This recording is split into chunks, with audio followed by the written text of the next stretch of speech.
Beaucoup de gens sur cette chaîne ont ce qui s'appelle un attachement anxieux. Et ils ont un ex ou ils ont une relation avec une personne qui était dite évitante. Lorsqu'on est en conquête amoureuse, la vraie question à se poser, c'est pas est-ce qu'il est évitant ou pas. Cette personne, vous devez avoir votre avis dessus, elle l'est ou elle l'est pas. La vraie question à se poser, c'est est-ce qu'il y a un amour sincère chez cette personne pour moi? Parce que pour rappel, cette personne évitante t'envoie des signaux contradictoires. Et tu te demandes aujourd'hui, est-ce que cette personne m'aime vraiment ou est-ce que je me fais des films? Est-ce que cette personne revient pour moi ou est-ce qu'elle vient pour les mauvaises raisons? Parfois, cette personne va revenir te voir et tu penses que ça va mieux. Tu penses que c'est le bon moment. Tu penses que cette fois-ci, c'est réparé. Cette personne n'est plus évitante. L'amour redevient enfin possible. Et malheureusement, patatras, quelques temps plus tard, cette personne disparaît. Elle te dit « j'ai besoin de temps. J'ai encore besoin de temps. » Et toi, t'es mal, mais tu restes accroché à ça. Parce que toi, t'es amoureux. Pour toi, ça compte. Pour toi, cet amour est possible. Si seulement l'autre n'avait plus aussi peur de l'amour, votre relation serait juste magnifique. Et on arrive dans le pire piège avec une personne qui est dite évitante, c'est qu'elle peut t'aimer sincèrement, mais elle peut te fuir encore plus sincèrement. Alors nous allons voir aujourd'hui si c'est de l'amour, du vrai, ou si c'est juste une relation toxique, avec 5 clés à vérifier immédiatement. Mais avant ceci, je te parle juste de ça. Petit aparté dans la vidéo, pour celles et ceux qui se demandent s'il y a une chance de récupérer leur ex ou si c'est peine perdue. Mon équipe et moi-même avons réalisé un test qui s'appelle « Avez-vous une chance de récupérer votre ex ?» Faites ce test en moins de 60 secondes et vous saurez exactement où vous en êtes. Et surtout, quelles sont vos chances de récupérer cette personne. Cliquez sur le lien dans la description et commencez dès maintenant. La première clé à vérifier chez l'autre, je te propose juste de compter sur tes doigts combien de cas s'appliquent à ta relation ou pas. Un amour sincère respecte ton rythme, même si le sien est plus lent. Par exemple, une personne évitante qui te dirait « je ne suis pas prête » ne doit pas être une excuse pour te blesser. Un évitant peut avoir peur de l'amour, mais sans pour autant te mettre toi en insécurité. Concrètement, une personne évitante n'est pas censée te ghoster brutalement.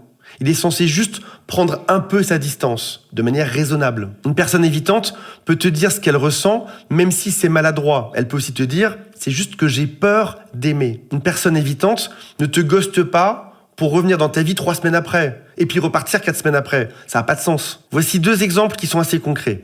Camille, 33 ans, a vécu 2 ans avec un homme évitant. Il lui disait « je ne peux pas t'aimer comme tu veux ». Mais pour autant, ils ont des relations intimes chaque semaine. Là, on sent bien que ce n'est pas quelque chose de sincère, c'est juste qu'il profite d'elle. Comprends bien la nuance dans les conseils de cette vidéo aujourd'hui. Une personne qui est évitante, mais qui ne sait pas se gérer, qui n'arrive pas à contrôler ses émotions, elle peut vouloir venir vers toi, se rapprocher, puis avoir soudainement très peur et repartir. Mais finalement, c'est pas que être évitant, c'est aussi manquer de maturité émotionnelle. Parce qu'un évitant qui se connaît mieux, qui se connaît bien, qui a une bonne maturité émotionnelle, saura dire, attention, en ce moment, j'ai besoin de prendre du recul. Il saura anticiper ses propres émotions. On parle de gestion émotionnelle, mieux se connaître soi-même. Attention là, on se fréquente un petit peu trop, j'ai besoin de prendre mes distances pour que ça se passe bien. Admettons qu'on fasse un marathon demain, toi et moi, et que je fais jamais de marathon dans ma vie, que je donne tout, parce que je veux t'impressionner, je veux y arriver. Je donne tout, et tout d'un coup, je tombe par terre, je fais un AVC. J'ai couru 20 km en dépassant mes limites, en connaissant mal mon corps, en sachant mal comment me ressourcer, en m'épuisant brutalement. Je tombe par terre, il n'y a plus rien. Si je connais mieux mon corps, si je sais comment je fonctionne, déjà je ne m'inscrirai peut-être pas à un marathon tout court, mais aussi peut-être qu'au bout d'un moment, je ferai une pause.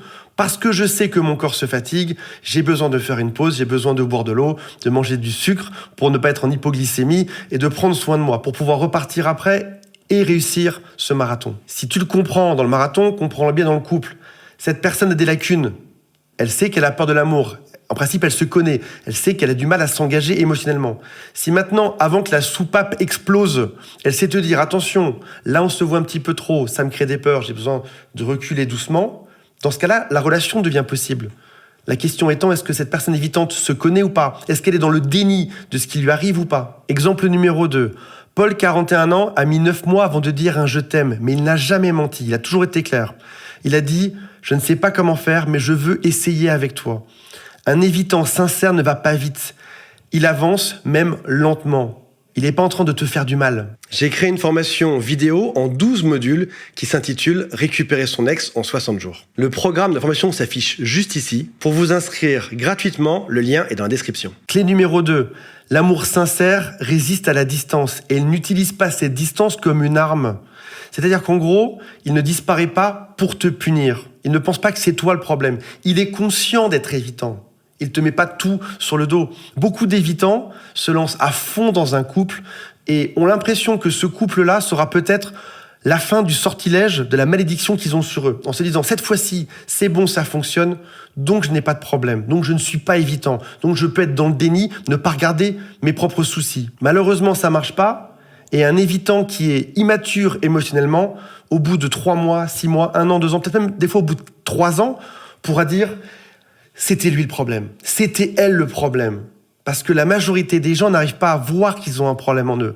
Est-ce que cette personne évitante a la maturité de comprendre qu'elle a un souci ? Et qu'on s'entende bien, pour 99% des gens sur Terre, le problème sera toujours l'autre. Est-ce que tu es tombé sur cette personne qui est dans les 1% d'intelligente, qui peut comprendre que le problème, c'est peut-être aussi elle ? J'ai vu des choses en coaching. J'ai vu une personne qui disait « j'ai dû le quitter ». C'est une personne qui était évitante. Elle m'a dit « j'ai dû quitter cet homme parce qu'il faisait du bruit en mangeant. Lorsqu'il buvait de la soupe, il y avait trop de bruit et je l'ai quitté ». On a réfléchi pendant quelques séances. On a fini par bosser sur son côté évitant. Mais n'importe quel problème sur Terre aurait été le bon prétexte pour quitter cette relation.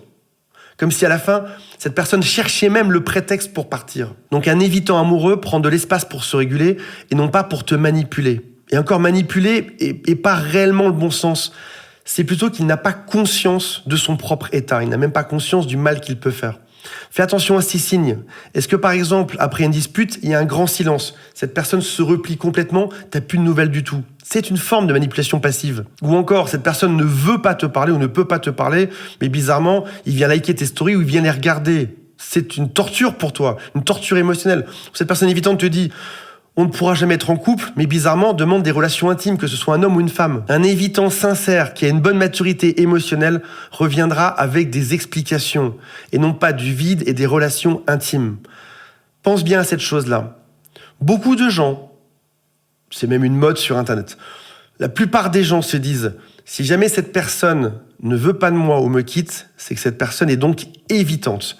Et donc je peux développer de l'empathie pour cette personne évitante et je peux la guérir. » Mais dans plein de cas de figure, t'as pas affaire à un ex qui est évitant, t'as juste affaire à une personne qui est manipulatrice. Et dans ton cerveau, il sera toujours plus simple de te dire « cette personne a un bon fond parce que je l'aime, je vais tolérer ce qui se passe et me dire qu'elle est juste malade », plutôt que d'accepter que t'as juste une personne qui profite de toi. Alors garde bien en tête que ce n'est pas parce que cette personne revient que c'est de l'amour, regarde la qualité du retour. Clé numéro 3, une personne évitante saine n'a pas besoin que tu souffres pour se sentir exister. Si ton ex revient à chaque fois que tu t'éloignes, c'est peut-être pas de l'amour, c'est peut-être juste une personne qui a un ego mal placé.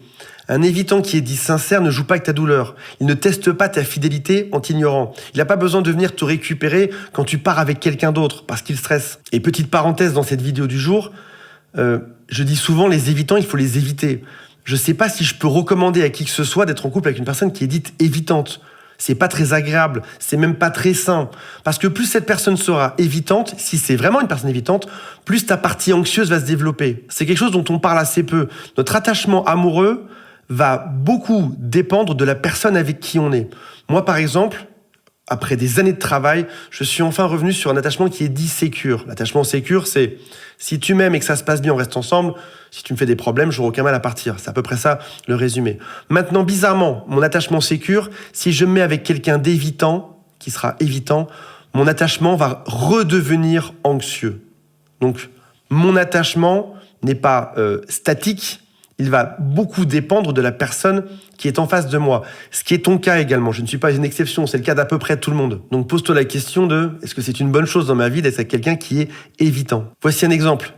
Jade, 28 ans, a bloqué son ex pendant 1 mois. Il est revenu en mode « tu m'as manqué, tu es la femme de ma vie ». Mais dès qu'elle a réouvert la porte, il a fui encore. Un évitant qui est dit sincère se battra pour garder cette porte ouverte quand tu l'ouvres et pas seulement quand tu t'éloignes. Prenons le cas d'un bipolaire qui est peut-être plus simple à comprendre. Il y a 2 types de bipolaires. Il y a ceux qui se traitent, qui prennent un médicament 1 fois par jour pour stabiliser leur humeur. Tu peux sortir avec une personne bipolaire qui est traitée, c'est-à-dire qu'elle a conscience elle-même d'avoir un problème, qui s'est renseignée dessus et qui a voulu ne plus avoir ce problème. C'est ce qui fait qu'au quotidien, tu auras une très belle vie, une vie normale. Maintenant, sortir avec une personne qui est bipolaire non traitée, c'est-à-dire qui est dans le déni de son propre état, qui pense que le problème c'est les autres, qui pense que tout va bien, tu ne peux pas sortir avec cette personne-là. Si tu comprends pour les bipolaires, tu vas comprendre pour les évitants. Un évitant qui a conscience de ceci va s'arranger pour prendre des phases de repos, des phases d'éloignement, mais sera aussi là pour te rassurer, pour faire que ça se passe bien. Il ne sera pas bêtement en train de dire « je n'ai pas de problème, le souci c'est l'autre ». 4e point, cette personne te voit comme un être humain et non pas comme une fonction. Beaucoup d'évitants, malheureusement, tombent amoureux d'une fonction. Présence rassurante, relation intime, miroir flatteur, oreille toujours ouverte. Un évitant sincère t'aimera même quand tu dis non, même quand tu poses tes limites. Il va t'aimer sans t'idéaliser. L'amour sincère naît quand 2 vulnérabilités se rencontrent et non pas 2 masques qui s'admirent. Pense bien à ça. Il y a toujours quelque chose d'étonnant à se dire « je suis amoureux ou amoureuse d'un évitant ». Ça vient forcément par miroir montrer quelque chose chez toi. Pourquoi se battre pour quelqu'un qui évite l'amour ? Il y a 2 vulnérabilités. On dit que évitant et anxieux sont tous les 2 dépendants affectifs. Oui, ça c'est bizarre. Une personne qui sera évitante est aussi dépendante affective. Elle a besoin de l'amour, mais elle en a peur. Pour comprendre ça, pense à un dessin animé où 2 enfants jumeaux auraient été élevés par les mêmes parents. L'un des 2 voit que ses parents ne s'occupent pas beaucoup de lui. Il devient attachement anxieux. Il va en faire plus pour être aimé. Papa, maman, regardez-moi, je suis là. Aimez-moi. Et toute sa vie, il va continuer comme ça. L'autre enfant, le jumeau, va comprendre que l'amour fait mal et qu'il doit rejeter cet amour. Papa, maman ne sont pas là, je souffre. Je dois rejeter cet amour. Je ne dois jamais aimer qui que ce soit. Donc ces 2 enfants qui ont vécu les mêmes parents, les mêmes choses, mais il y aura 2 conclusions différentes. Pourquoi est-ce qu'ils se retrouvent étant adultes ? Parce qu'ils ont finalement la même blessure qui vient se compléter. Et alors pose-toi cette question de te dire, pourquoi est-ce que je suis attiré par ça ? Et écoute tes amis. Qu'est-ce que tes amis te disent par rapport à ça ? Est-ce qu'ils te disent, oui, vas-y, fonce, c'est une personne géniale, ou est-ce que tous tes amis te disent, est-ce que tu es sûr que tu vas recontacter ton ex ? Je suis pas sûr que ce soit une bonne chose.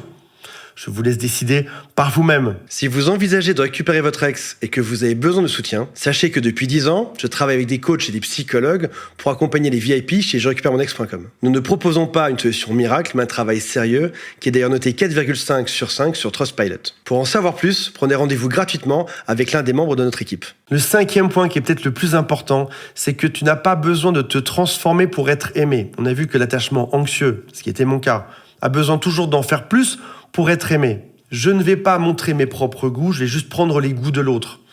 T'aimes les sushis ? J'adore les sushis. T'aimes la Rome antique ? J'adore la Rome antique. Tu aimes les randos ? J'adore les randos. T'aimes les marathons ? Je suis fou de marathons.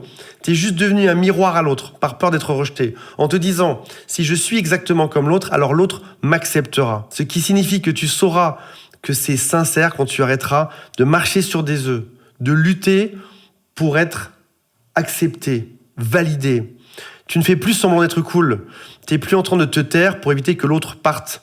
Tu n'as plus à offrir ton corps pour acheter sa présence. L'amour sincère ne t'épuise pas, il t'apaise, même chez un évitant. Si tu as compris ces 5 points, je vais les résumer en une seule phrase. On va voir si tu as bien tout compris aujourd'hui. Tu peux être en couple avec une personne qui est dite évitante et qui sera à une certaine distance. Par exemple, on n'habite pas ensemble. Ou par exemple, on se voit 3 soirs par semaine, le temps que l'autre se remette de ses émotions les 4 soirs qui suivent. On voit que dans ce couple-là, il y a une forme de progression. Il est évitant, mais il apprend doucement que l'amour, ça peut faire du bien aussi. L'amour, ça peut être quelque chose de drôlement chouette qui te comble de bonheur. Sauf qu'en fait, tu es peut-être dans un autre cas de figure qui est beaucoup moins sain, qui est beaucoup plus toxique, qui est très typique d'une relation avec un évitant. Pendant quelques mois, ça a été la folie, ça a été génial, ça a été la fusion. On a tout donné, il y avait des étincelles entre nous deux. Et puis après ça, cette personne a juste évité, puis elle est revenue. Elle évite, elle revient. Elle évite, elle revient. Et tu vois pas d'amélioration là-dedans. C'est peut-être même de pire en pire. Tu vois qu'on te reproche des choses qui n'ont aucun sens. Je pensais tout à l'heure à celui qui mangeait sa soupe en faisant du bruit. Tout d'un coup, n'importe quoi devient prétexte pour t'éviter et pour péter la relation. Et puis 3 semaines après, cette personne revient. Là, t'es pas du tout dans quelque chose de sain.